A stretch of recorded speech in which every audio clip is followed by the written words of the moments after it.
So this lesson is going to be on inequalities. We're going to have a look at matching word descriptions to inequalities, representing inequalities on a number line, and interpret inequalities on a number line. And also we'll have a look at solving some inequalities as well. So first thing to have a look at is what the different inequality notations mean. So this little arrow means greater than.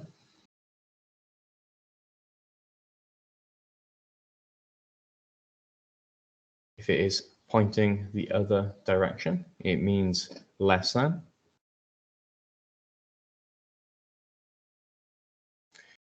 If it is pointing in this direction and has the extra line, then we say it is greater than or equal to.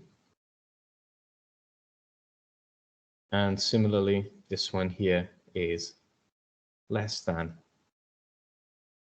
or equal to. So some examples using these. 5 is greater than 3. 6 is less than 10. 7 is greater than or equal to 7. Okay, when we've got the or equal to, we can use the same number. And 6 is less than or equal to 10.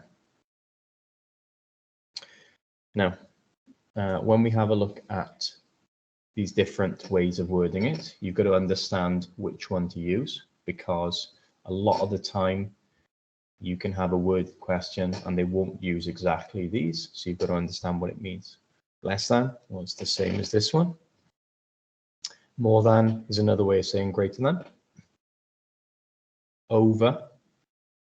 Okay, so over, you think greater than. If you replace this with this word using some numbers, see what makes sense. 5 is over 3. Yeah, that makes sense.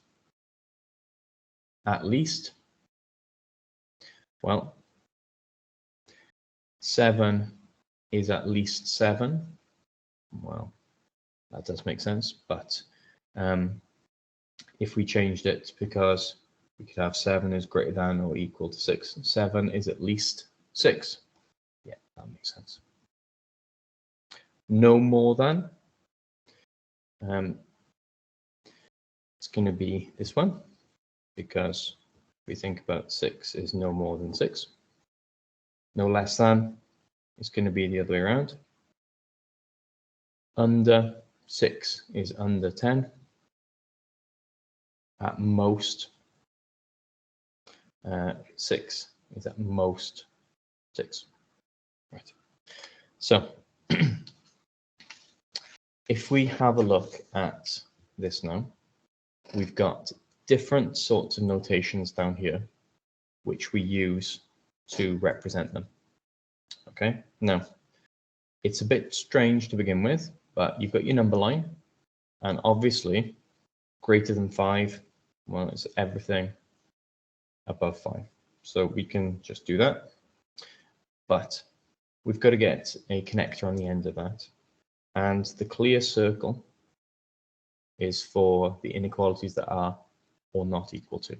So clear circle is for this or this, and the filled in circle is for the other two. Okay, if it's got one end, so it's greater than 5, goes off, we'll put an arrow. If it's got two ends like these, then we'll have two connectors.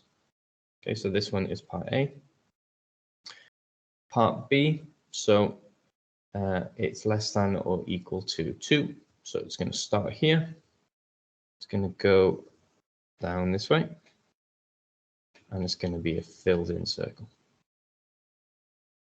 C, so it's between -3 and 3, so we need a circle at 3 and -3. And then if we have a look, there's the or equal to at -3, so that circle needs to be filled in. I'll just do one more because these are all pretty much the same.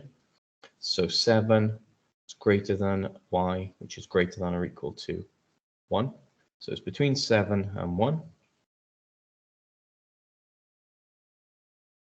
And then the or equal to is next to the 1, so that's where you get the filled in circle.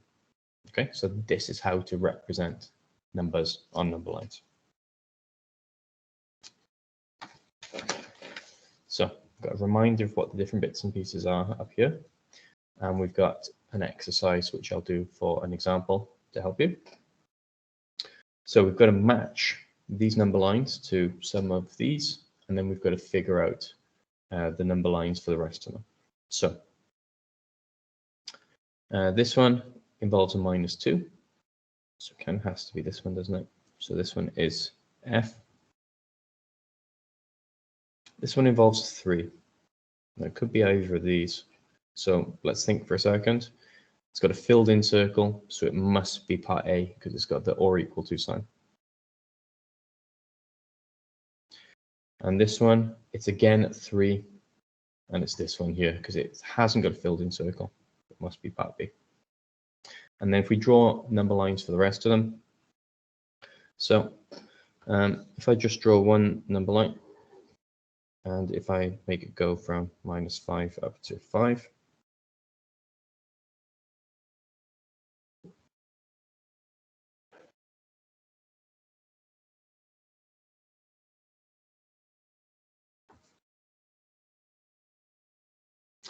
and then we think about where this one is. So circle at 2, and it is less than, and it doesn't have the or equal to, so the circle doesn't get filled in. Part D is less than or equal to 0. So we need a circle at 0. It's going down, and it is filled in because it's got the or equal to. Part E, greater than -4. Circle at -4, arrow going up, and it's not filled in because it has got the or equal to. G, between 2 and 5. Circle at 2. Circle at 5. Line between them. This one has got the or equal to, so this one gets shaded in, and this one doesn't, so it doesn't. And very similarly, this one's still between 2 and 5, but now this one's got the or equal to, and this one doesn't. So that's all of those. Okay, so we're going to have a look at solving some inequalities now. Now, inequalities, when you're asked to solve them, are very similar to equations. If this was an equal sign, you would do the same thing with an inequality as an equation. So if this was an equal sign, you'd want to take away 2. And that's exactly what we'll do. Take 2 off this side, you're left with x. Symbol remains. Take 2 off this side, you're left with 3. X is less than 3. Let's have a look here. So if this was an equation with an equal sign, I'd be dividing by 2. So I'm going to do the same thing. Divide by 2, that's going to give me y, and this side's going to give me y -3, and this symbol remains the same. So here we've got some bits on each side. But the important bit to focus on is the middle, because the middle has got the algebra. So if it's got y -3, we want to +3. And we're going to +3 to all 3 parts. So +3 here, I'm up to -2. +3 here, I'm left with y.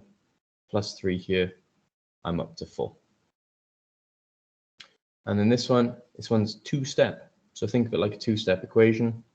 If it's a 2-step equation, I would take off 1 and then divide by 4. And I'm going to do the exact same thing. Take off 1. I'm left with 4n. I'm left with 8. Symbol remains the same. Divide by 4. Left with n. And this one becomes 2. So that's solving inequalities, representing on number line. You now know everything you need to in order to do the exercise.